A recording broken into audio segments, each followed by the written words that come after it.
حضرت علامہ مولانا سید تقوی صاحب قبلہ مدد اللہ علی کو آپ کی روبرو آپ کے گوشے گزار کروں اس شعر کے ساتھ کہ جو غلام حضرت خواجہ پیا ہو جائے گا،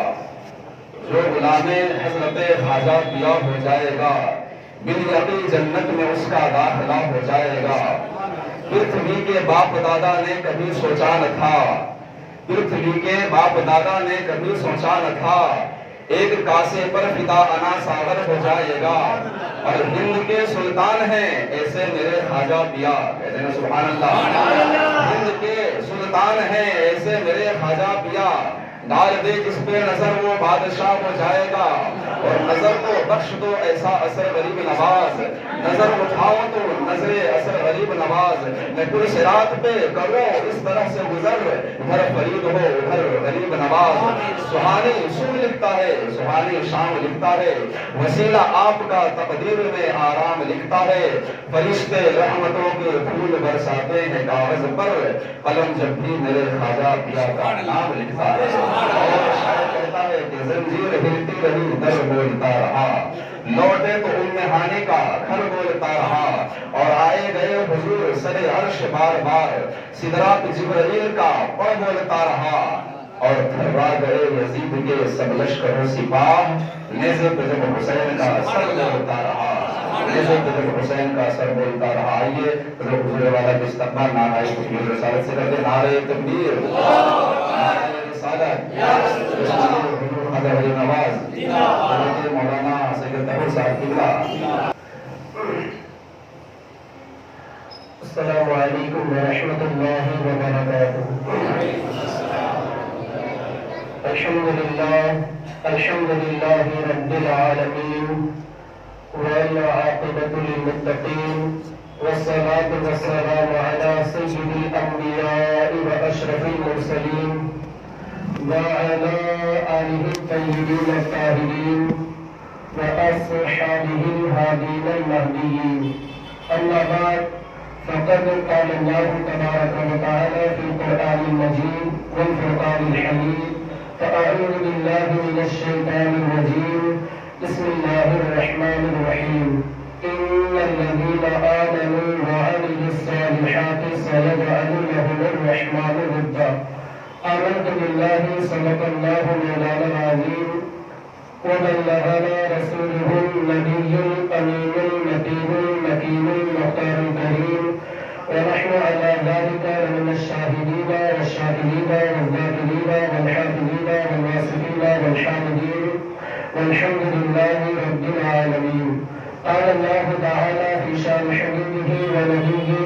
مخبرا وآمرا، إن الله وملائكته يصلون على النبي، يا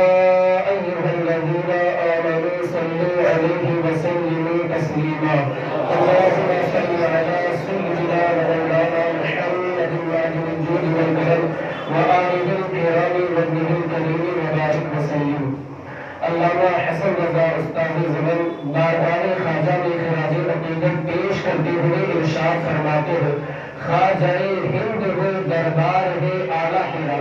خواجہ ہند ہو دربار ہے اعلیٰ تیرا، کبھی محروم نہیں مانگنے والا تیرا۔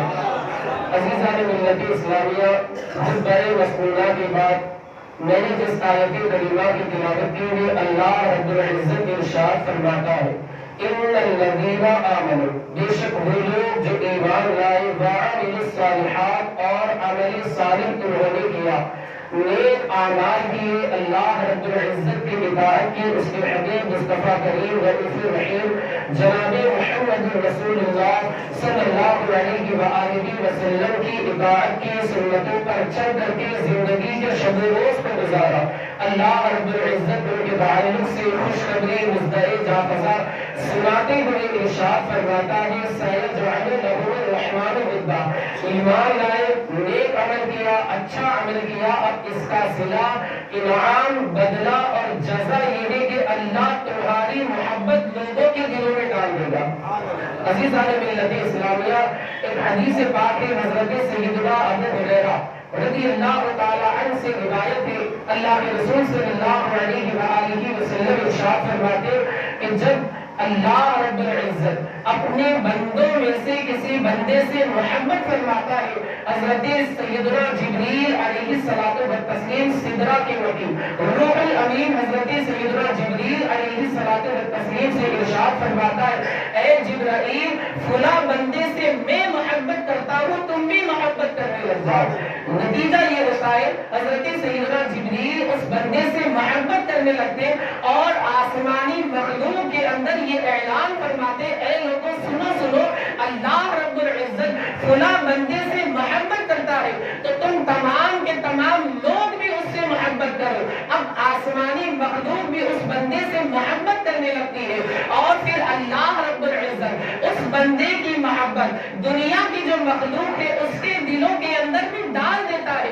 زمین کی جو مخلوق ہے اس کے دلوں کے اندر بھی اللہ رب العزت اپنے اس بندے کی محبت کو ڈال دیتا ہے. عزیزان ملت اسلامیہ یہ جو ہم نے اس محفل کا انعقاد کیا اس مجلس کا انعقاد کیا اس بزم کا انعقاد کیا ہند کے بادشاہ شہنشاہ ہند خواجہ غریب نواز رضی اللہ تعالیٰ عنہ کی یاد آج ہم منانے کے لیے یہاں پر جمع ہوئے اس آیت کریمہ کی اس حدیث پاک کی عملی تفسیر ہے. غریب نواز کی وہ ذات مقدسہ ہے جن سے زمینی مخلوق بھی محبت کرتی ہے بلکہ آسمانی مخلوق بھی محبت کرتی ہے. سدرہ کے مکی روح الامین حضرت سیدنا جبریل علیہ الصلوۃ والتسلیم ان سے محبت کرتے ہیں بلکہ حق تو یہ ہے سچ بات تو یہ ہے کہ خود رب کعبہ ان سے محبت کرتا ہے. امام فرماتے ہیں وہ کہ اس در کا ہوا خلق خدا اس کی ہوئی وہ کہ اس در سے پھرا اللہ اس سے پھر گیا.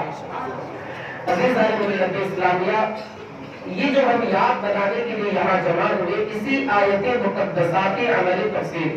اور یہ بات شریعت کی مسلمات باتوں میں سے ہے شریعت کی مانی ہوئی باتوں میں سے تجربہ ہے مشاہدہ ہے یقینی اور قطعی بات ہے کہ جب انسان خود اگر نیک ہو اس کی اہلیہ نیک ہو ماں باپ اگر نیک ہو ان کے یہاں ہونے والی اولاد بھی نیک ہوا کرتی. ماں باپ اگر نیک ہو صالح ہو متقی ہو پرہیزگار ہو خشیت ربانی سے ان کا سینہ معمور ہو دیندار ہو اللہ کا خوف اپنے دل میں بسانے والے ہو ان کے یہاں ہونے والی اولاد بھی نیک ہوا کرتی ہے. ان کے یہاں ہونے والی اولاد بھی صالح ہوا کرتی ہے. ان کے یہاں ہونے والی اولاد بھی دیندار ہوا کرتی ہے. بلکہ حق تو یہ ہے اگر ماں باپ نیک ہو ان کے یہاں اولاد غوث اعظم جیسے اولاد ہوا کرتی ہے. ماں باپ اگر نیک ہو ان کے یہاں غریب نواز کی ولادت ہوا کرتی ہے. ماں اگر نیک ہو تو اس کے یہاں مخدوم سمنہ جیسی اولاد کی ولادت ہوتی ہے. ماں اگر نیک ہو تو اس کے یہاں اعلیٰ حضرت کی ولادت ہوتی ہے. ماں اگر نیک ہو تو اس کے یہاں حضور مفتی اعظم ہند کی ولادت ہوتی ہے.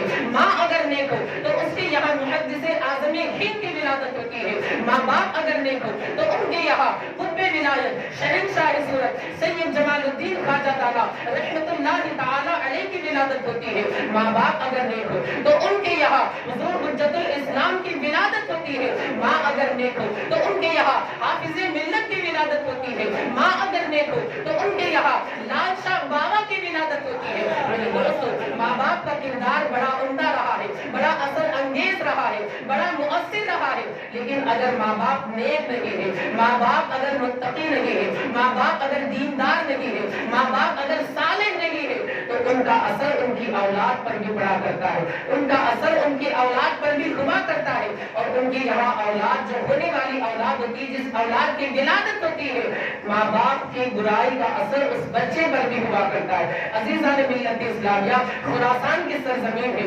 سنجر کا علاقہ ہے. وہاں سنجر بادشاہ تھا سنجر نامی سلطان کا لشکر کے ساتھ جہاد کے ارادے سے روانہ ہوتا ہے جنگ کے ارادے سے روانہ ہوتا ہے. میدان کارزار میں پہنچنے سے پہلے اللہ رب العزت کی مشیت قدرت اللہ رب العزت جو چاہتا ہے وہ ہو کر لیتا ہے. اللہ رب العزت کی قدرت سے کچھ لوگوں کو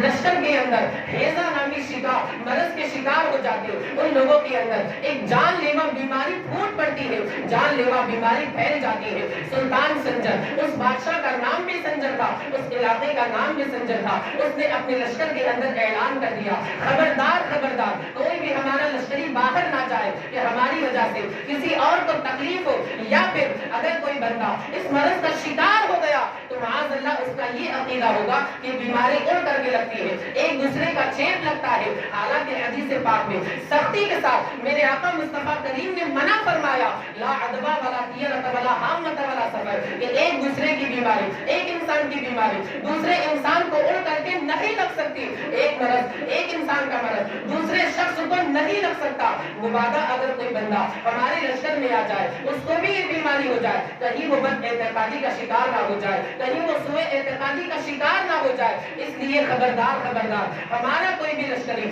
باہر نہ جائے، اور اسی طرح باہر کا کوئی بھی بندہ ہمارے لشکر میں آنے کی زحمت نہ کرے۔ سلطان بھی اس مرض کا شکار ہو جاتا ہے، 7ویں مرتبہ جب اسے طے ہوتی ہے، الٹی آتی ہے، اللہ اکبر، بادشاہ کا جو خادم تھا وہ آ کر کے عرض کرتا ہے، ایک چھوٹا سا قافلہ ہے، بادشاہ سلامت کے پاس ملاقات کی غرض سے آ رہا ہے۔ بادشاہ نے کہا جاؤ اس کے پاس جاؤ، سختی سے جا کر کے اسے روک دو، ہمارے لشکر میں آنے کی زحمت نہ کرے، ہمارے لشکر میں آنے کی تکلیف نہ کرے، جا کر کے اسے سختی سے روک دو۔ بادشاہ کے جو خادم تھے، خدام تھے، غلام تھے، وہ جاتے ہیں اور قافلے والوں سے کہتے ہیں کہ آپ آنے کی زحمت نہ کریں، ہمارے جو بادشاہ ہیں، ہمارے جو سلطان ہیں، ہمارے جو حاکم ہیں، وہ آنے سے انکار کر رہے ہیں، آپ آنے کی زحمت نہ کریں، آپ تکلیف نہ اٹھائیں۔ ان جو قافلے والوں میں ایک حافظ قرآن بھی تھا، اس نے کہا میرے جو قافلے والے ہیں وہ یہی ٹھہریں گے، میں لیکن بادشاہ کے پاس آ کر کے رہوں گا، سلطان کے پاس آ کر کے رہوں گا، حاکم کے پاس آ کر کے رہوں گا، بادشاہ کے پاس میں چل کر کے رہوں گا۔ بہت ضد کی جاتی ہے، وہ جو حافظ قرآن تھے بڑی ضد کے بعد منت و سماجت کے بعد چلے آتے ہیں، منت و سماجت کرتے ہوئے سلطان کے پاس آتے، حاکم کے پاس آتے۔ حاکم اس وقت اس کے چہرے کی رونق مرض کی وجہ سے ختم ہو چکی تھی، مرض کی وجہ سے اس کا چہرہ بے رونق ہو گیا تھا، مرض نے بادشاہ سلامت کے چہرے کو بالکل زرد اور پیلا کر دیا تھا۔ بادشاہ سلامت نے اس نوجوان کو دیکھا، وہ حافظ قرآن تھا، نوجوان کو مخاطب کرتے ہوئے کہا کہ آپ نے یہاں پر آ کر کے عقل مندی کا ثبوت نہیں دیا ہے،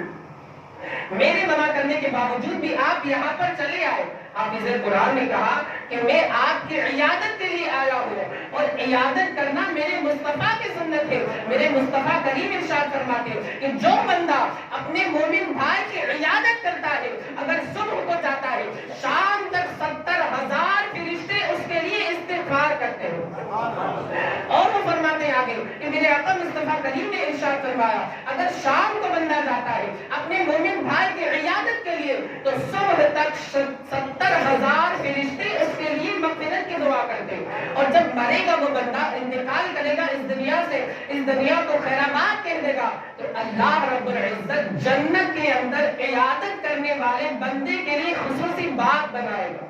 تو عیادت ہمیں کرنی چاہیے۔ خیر میں عرض کر رہا تھا کہ وہ حافظ قرآن سے ملاقات ہوتی ہے، بادشاہ کی، بادشاہ سلامت کے سلطان کی۔ حافظ قرآن کہتے ہیں کہ آپ کو کیا تکلیف ہے، مرض جو ہے وہ ہم دیکھ رہے ہیں۔ بادشاہ نے کہا آپ نے یہاں پر آ کر کے عقل مندی کا ثبوت نہیں دیا۔ حافظ قرآن نے حدیث پاک پڑھ کر کے سنائی اور کہا کہ موت دینا، زندگی دینا، حیات دینا، یہ تمام کی تمام چیزیں اللہ رب العزت کے دستے قدرت میں، جسے چاہتا ہے مارتا ہے، جسے چاہتا ہے جلاتا ہے، جسے چاہتا ہے موت عطا فرماتا ہے، جسے چاہتا ہے زندگی عطا فرماتا ہے۔ یہ تمام چیزیں اللہ رب العزت کے دستے قدرت میں۔ وہ حافظ قرآن نیک تھے، صالح تھے، متقی تھے، پرہیزگار تھے۔ ایک پانی منگاتے مشکیزے کے اندر قرآن مقدس کی آیات پڑھ کر کے، تلاوت کر کے پانی پر دم کرتے، لشکریوں سے ارشاد فرماتے اس تھوڑے سے پانی کو وافر مقدار میں جو پانی ہو اس میں ملا دو، سارے لشکریوں کو پلا دو۔ اب وہ لشکریوں کو پانی جو پڑا ہوا جس پر دم کیا تھا انہوں نے تلاوت کر کے، قرآن مقدس کی آیات کی تلاوت کر کے اس پانی کو لشکریوں کو پلایا جانا شروع ہو جاتا ہے، اس کی شروعات ہو جاتی ہے، آغاز ہو جاتا ہے، ابتدا ہو جاتی ہے۔ ادھر یہ حافظ قرآن اپنا سر سجدے میں رکھ دیتا ہے، اللہ کی بارگاہ میں عرض کرتا ہے کہ میں تو گناہ گار ہوں مولا، مگر تو اپنے کلام کی لاج رکھ لے، تیری آیات کی میں نے تلاوت کر کے، تجھ پر بھروسہ کر کے، تیرے کلام پر میں نے اعتماد کر کے یہ پانی پر دم کر کے دیا ہے، مولا میری لاج رکھ لے، مولا اپنی آیات کی برکتیں ہمیں عطا فرما، مولا ان آیات کے برکے میں شفایاب فرما، مولا ان آیات کے صدقے میں جو یہ علاج میں نے ان کو بتایا ہے، مولا ان مریضوں کو شفایاب فرما۔ وہ بندہ سجدے سے سر اٹھاتا ہے، لشکریوں کو پانی پلایا جاتا ہے، ابھی پانی پلانے کی دیر تھی، اللہ رب العزت آیات مقدسہ کے صدقے میں تمام لشکریوں کو شفا فرما دیتا ہے۔ عزیزان ملت اسلامیہ کے حافظ قرآن کہتے ہیں، وہ جو سلطان بادشاہ حاکم، کہ یہ جو آپ نے کام کیا ہے شفا اللہ رب العزت نے اپنے کلام کی برکت سے اور آپ کی پڑھائی کی وجہ سے اللہ رب العزت نے مریضوں کو شفایا فرما دیا، لشکریوں کو شفایا فرما دیا، سلطان کو بھی اللہ رب العزت نے اس مرض کی شفا عطا فرما دی۔ بادشاہ نے کہا کہ ہم آپ کا شکر ادا نہیں کر سکتے۔ اس حافظ قرآن والد نوجوان حافظ قرآن نے کہا کہ آپ اس طریقے کی بات کہہ کر کے اپنے اجر کو، اپنے ثواب کو ضائع نہ کریں، بلکہ آپ پورے لشکر کو حکم دیں کہ وہ اللہ کی بارگاہ میں سر بسجود ہو جائے، 2 رکعت شکرانے کی ادا کر لیں۔ تھوڑی دیر کے اندر 20,000 کا لشکر جرار، بڑا سا لشکر اللہ رب العزت کی بارگاہ میں سر بسجود ہوتا ہے، اللہ کا شکر ادا کرتا ہے، دوگانا ادا کرتا ہے۔ میرے دوستوں میں عرض یہ کرنا چاہتا ہوں، آپ حضرات جانتے ہیں یہ نووالد حافظ قرآن، آنے والا حافظ قرآن کون تھا؟ میں نے آپ کو بتایا تھا، باپ اگر نیک ہو، ان کے یہاں ہونے والی اولاد بھی نیک ہوا کرتی ہے۔ یہ آنے والا حافظ قرآن کوئی اور نہیں بلکہ خواجہ غریب نواز کے والد گرامی سید غیاث الدین حسن کی ذات مقدس ہے۔ نعرہ تکبیر،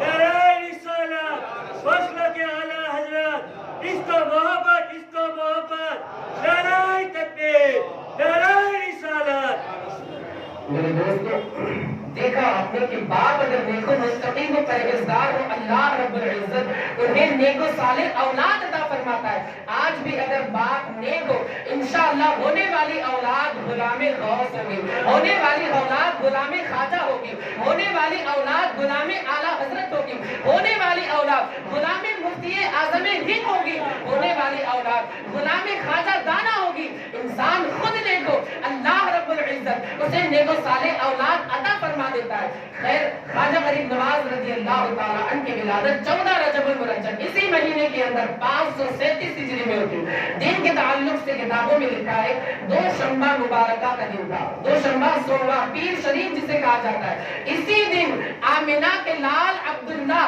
آمنہ کے لال محمد عربی صلی اللہ علیہ وآلہ وسلم کی بھی ولادت ہوئی تھی۔ آپ ذرا سوچیں، جس دن رسول کی ولادت ہوئی اسی دن نائب رسول کی بھی ولادت ہوئی، جس دن رسول کی ولادت ہوئی اسی دن عطائے رسول کی بھی ولادت ہوئی۔ وہ دن معزز ہو گیا، مکرم ہو گیا۔ یقیناً اللہ رب العزت نے اپنے حبیب کے فیضان سے خواجہ غریب نواز کو منور فرمایا ہے، مجلل فرمایا ہے، منور فرمایا ہے۔ میرے دوستو، آپ اللہ رب العزت اپنے بندوں کو ولایت کے منصب پر فائز فرماتا ہے۔ ایک اعتقاد اور عقیدے کی بات ہے کہ یہ جو ولایت کا منصب ہوتا ہے، یہ جو اللہ رب العزت کی جانب سے ولایت ملتی ہے، بندہ اسے محنت کر کے، مشقت کر کے، عبادت، ریاضت، بندگی، مجاہدے وغیرہ کے ذریعے حاصل نہیں کر سکتا، بلکہ یہ اللہ کا عطیہ ہے، اللہ کی نوازش ہے، اللہ کی عنایت ہے۔ اللہ رب العزت اپنے جس بندے کو چاہتا ہے ولایت کے منصب پر فائز فرماتا ہے۔ یہ جو ولایت کا منصب ہے، یہ ولایت کا اللہ رب العزت ولایت کا فیضان اپنے جس بندے کو چاہتا ہے عطا فرماتا ہے۔ یہ محبی چیزیں کسبی نہیں ہے کہ انسان محنت کر کے، عبادت کر کے خود حاصل کر لے۔ اور اللہ رب العزت یہ جو ولایت کا درجہ ہے، ولایت کا مرتبہ ہے، ولایت کا منصب ہے، ولایت کا مقام ہے، یہ بعض لوگوں کو ابتداءً پیدائشی مادر ذات ولی بنا دیا کرتا ہے، اور بعض لوگوں کو عمر کا کچھ حصہ گزرنے کے بعد اللہ رب العزت ولایت کے منصب پر فائز فرماتا ہے۔ آپ قربان جائے، غریب نواز کو اللہ رب العزت نے پیدائشی ولی بنایا تھا، مادر ذات ولی بنایا تھا۔ آپ کی والدہ ماجدہ، طیبہ طاہرہ، عابدہ زاہدہ، خاشعہ، اللہ کا خوف رکھنے والی، دیندار، متقیہ، پرہیزگار، اللہ رب العزت کی خشیت سے ان کا سینہ معمور تھا، وہ بھی تہجد گزار تھی، نیک کاموں میں رغبت لے جانے والی تھی، نیک کاموں کے اندر سبقت لے جانے والی تھی۔ آپ کی والدہ ماجدہ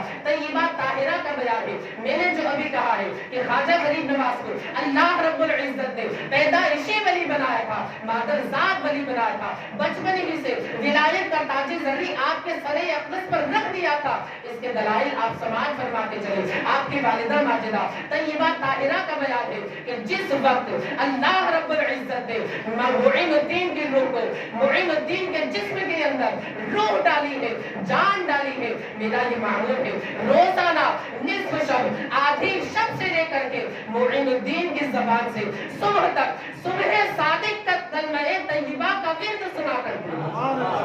میرے دوستو یہ بچپن سے ولی اللہ ولایت کے منصب پر فائز ہونے کی دلیل ہے۔ آپ کی والدہ ماجدہ فرماتی ہے کہ جس وقت پدر صلبی سے مادر رحم مادر کے اندر جب معین الدین کا نور منتقل ہوا، اس وقت اللہ رب العزت نے ہمارے پورے گھرانے کو، جس وقت اللہ نے پدر صلب پدر سے رحم مادر کے اندر معین الدین کے نور کو منتقل فرمایا، اس وقت سے درود پاک پر رضی اللہ صلی اللہ سیدنا مولانا محمد اللہ علیہ وسلم وآلہ کرام وطنی کریم وبارک وسلم۔ ہمارے آصف بھائی کہہ رہے ہیں کہ آپ حضرات تھوڑا سا آگے آ جائیں، بہت سارے حضرات پیچھے کھڑے ہیں انتظار میں۔ آپ حضرات سے گزارش ہے حضور سیدنا خواجہ غریب نواز کا واسطہ آپ حضرات کو کہ آپ برائے کرم تھوڑا سا آگے آ جائیں، اپنے بھائیوں کو جگہ دیں گے۔ آج اپنے بھائی کو آپ یہاں جگہ دیں گے، اللہ رب العزت قیامت کے دن آپ کے ساتھ خیر کا معاملہ فرمائے گا انشاءاللہ۔ قریب قریب آ جائے گا، درود پاک پر لیجیے گا، صلی اللہ سیدنا مولانا محمد المعلی وجود بالکرم وآلہ کرام وطنی کریم وبارک وسلم۔ آپ کی والدہ ماجدہ طیبہ طاہرہ کا بیان ہے جس وقت اللہ رب العزت نے صلب پدر سے رحم مادر میں معین الدین کے نور کو منتقل فرمایا، اللہ رب العزت نے اس دن ہمارے گھرانے کو خیر و برکات سے منور فرما دیا۔ یہ معین الدین خواجہ معین الدین کے بچپن سے ولی ہونے کی نشانی اور دلیل ہے۔ آگے آپ کی والدہ ماجدہ فرماتی جب معین الدین کی ولادت ہو گئی، جب معین الدین کی پیدائش ہو گئی تو میں نے دیکھا کہ میرے گھر میں عجیب عجیب نورانی صورتیں والے میرے گھر میں آئے ہوئے۔ میں تعجب سے ان کی جانب دیکھ رہی تھی، میں نے دیکھا تھوڑی دیر کے لیے وہ ساری صورتیں اوجھل ہو گئی، میری نظروں سے غائب ہو گئی۔ پھر میں نے اپنے بچے کی جانب دیکھا معین الدین کی جانب، تو وہ اپنا سر سجدے میں رکھ کر اللہ کی بارگاہ میں بندگی کر رہا۔ میرے دوستو آپ ذرا سوچو تو صحیح، اللہ رب العزت نے خواجہ معین الدین کے مرتبے کو کس طریقے سے بڑھایا۔ آپ کی والدہ ماجدہ فرماتی ہے پھر میں نے دیکھا وہ صورتیں مجھے واپس نظر آنے لگی، میں حیرت و استعجاب کے سمندر میں غوطہ زنوں میں حیرت میں تھی، تعجب میں تھی، یا اللہ یہ صورتیں کیسی ہے؟ میں نے تو کبھی ان نورانی صورتوں والوں کو دیکھا ہی نہیں، میں نے تو یہ نورانی صورتیں مجھے کبھی نظر ہی نہیں آئی۔ جب میں حیرت و استعجاب کے سمندر میں غوطہ زن تھی، تعجب میں تھی، حیرت سے ان کی جانب دیکھ رہی تھی، ان میں سے ایک نے مجھے مخاطب کرتے ہوئے کہا کہ گھبراؤ مت اے بی بی ام الورا، اے ماہ نور، گھبراؤ نہیں، ہم اس زمانے کے ابطال، ابطاب اور ابدال ہیں۔ معین الدین کی تمہارے یہاں ولادت ہوئی ہے، معین الدین کی تمہارے یہاں پیدائش ہوئی ہے، اس کی ولادت کی خوشخبری دینے کے لیے تمہارے یہاں آئے۔ میرے دوستو اللہ رب العزت نے خواجہ معین الدین کے مرتبے کو کیسا بڑھایا، کس طریقے سے ان کے رتبے کو بڑھایا، اور بچپن ہی سے اللہ رب العزت نے خواجہ غریب نواز معین الدین حسن چشتی اجمیری کو غریب نواز بنا دیا۔ بچپن ہی سے آپ کی غربہ پروری مشہور ہو گئی تھی، بچپن ہی سے آپ غریب نواز تھے۔ یہ نہیں کہ جب عقل و شعور آیا، بڑے ہوئے، جوانی کی منزل میں قدم رکھا، تب جا کر کے آپ غریبوں کو نوازتے تھے، غربا مساکین میں رقم وغیرہ، کھانا وغیرہ تقسیم کرتے تھے، ایسا نہیں ہے، بلکہ بچپن ہی سے آپ غریب نواز تھے۔ عید کا دن ہے، ایک مرتبہ خواجہ غریب نواز رضی اللہ تعالیٰ عید کے موقع پر لباس فاخرہ پہن کر کے، نیا عمدہ اور قیمتی لباس پہن کر کے جامع مسجد عید کی نماز ادا کرنے کے ارادے سے روانہ ہو جاتے ہیں۔ اللہ اکبر، ساتھ میں گھر والے بھی ہیں، سب نے لباس فاخرہ زیتن کیا ہوا ہے، عمدہ لباس، قیمتی لباس، انتہائی قیمتی لباس میں ملبوس ہو کر کے،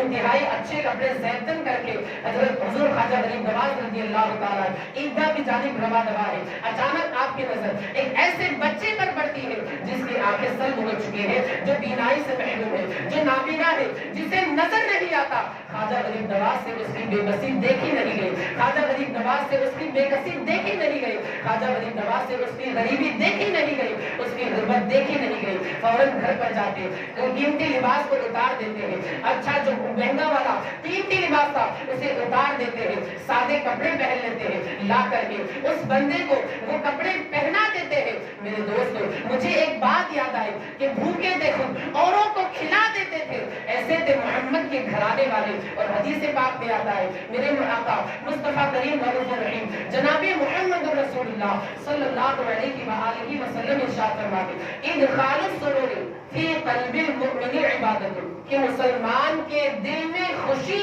داخل کرنا، ادخال السرور فی قلب المؤمن عبادت، مسلمان کے دل میں اگر کوئی بندہ خوشی داخل کرتا ہے، اسے خوش کرتا ہے، اللہ اسے عبادت کا ثواب عطا کرتا ہے۔ غریب نواز کی زندگی کا آپ مطالعہ کریں، غریب نواز کی زندگی کا آپ مطالعہ کریں، پڑھیں، آپ کو یہ بات اس پر عمل جگہ جگہ نظر آئے گا کہ خود اپنی فکر نہیں فرماتے تھے، دوسروں کو خوش کر دیا کرتے تھے، اگر کھانے وغیرہ کی چیز ہے خود بھوکے رہ جاتے تھے، اوروں کو کھلا دیا کرتے تھے۔ یہ غریب نواز کو اللہ رب العزت نے یہ بس بچپن ہی سے عطا فرمایا تھا کہ خود تو بھوکے رہتے تھے، اوروں کو کھلا دیتے تھے، ایسے تھے محمد کے گھرانے والے۔ میرے دوستو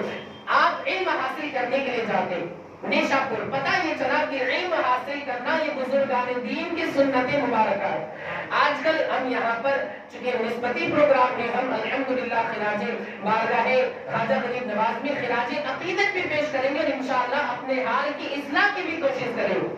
آج کل ہم اسکول کی جانب زیادہ ہماری توجہ ہوتی ہے، عصری تعلیم کی جانب ہماری زیادہ توجہ ہوتی ہے، ہم انکار نہیں کرتے، اسلام نہیں روکتا، مذہب اسلام دینی تعلیم سے نہیں روکتا، لیکن دین کی جو تعلیم ہے، اسلام کی جو تعلیم ہے، شریعت کی جو تعلیم ہے، یہ بچے کو پہلے دلوانی چاہیے، اس لیے کہ آپ حضور سیدنا غوث اعظم رضی اللہ تعالیٰ عنہ کی زندگی کا مطالعہ کریں، آپ ظاہری علوم حاصل کرنے کے لیے دور دراز کے سفر پر جیلان تشریف لے گئے۔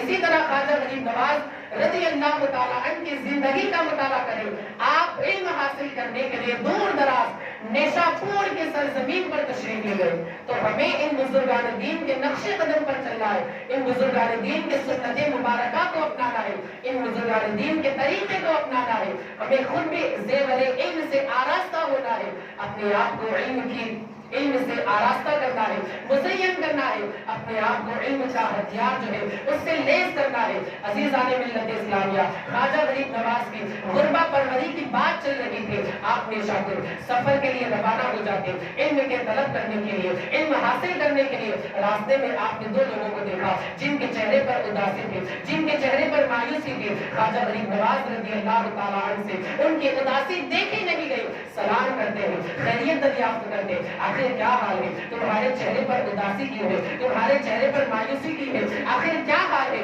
غریب نواز سے ان لوگوں نے مخاطب کر کے کہا کہ بات درست یہ ہے، ہم بھوک سے نڈھال ہو گئے، بھوک سے بے چین ہو گئے، بھوک سے بے قرار ہو گئے، کئی دن سے ہم نے کھانا نہیں کھایا ہے۔ خواجہ غریب نواز اپنے ساتھ سفر کے اندر کھانا وغیرہ توشہ وغیرہ لے کر کے جا رہے تھے، آپ نے تمام کے تمام ان دونوں کے سامنے پیش کر دیا، پانی کا مشکیزہ بھی پیش کر دیا۔ ان لوگوں نے بغیر کسی کے انتظار کے، بغیر رکے ہوئے، بغیر کسی روک ٹوک کے کھانے پر وہ لوگ پڑ جاتے ہیں، کھاتے رہتے ہیں، کھاتے رہتے ہیں۔ ان لوگوں نے اپنے ہاتھوں کو نہیں روکا یہاں تک کہ کھانا ختم ہو جاتا ہے۔ خواجہ غریب نواز کی بارگاہ میں وہ لوگ عرض کرتے ہیں ہمیں ذرا لمبے سفر پر جانا ہے، سفر ہمارا طویل ہے، سفر ہمارا دراز ہے، اگر آپ کے پاس کچھ پیسے وغیرہ ہو تو وہ بھی عطا فرما دیں، ہم آپ کا شکریہ ادا کریں گے۔ غریب نواز سفر پہ روانہ ہو رہے ہیں علم حاصل کرنے کے ارادے سے۔ سفر لمبا ہے، سفر طویل ہے، سفر دراز ہے، خود کو بھی پیسوں کی ضرورت ہے، کھانے وغیرہ کی ضرورت ہے، مگر کھانا تو کھلا دیتے ہیں، پیسوں کا مطالبہ ہوتا ہے، پیسوں کا سوال ہوتا ہے، پیسوں کی طلب ہوتی ہے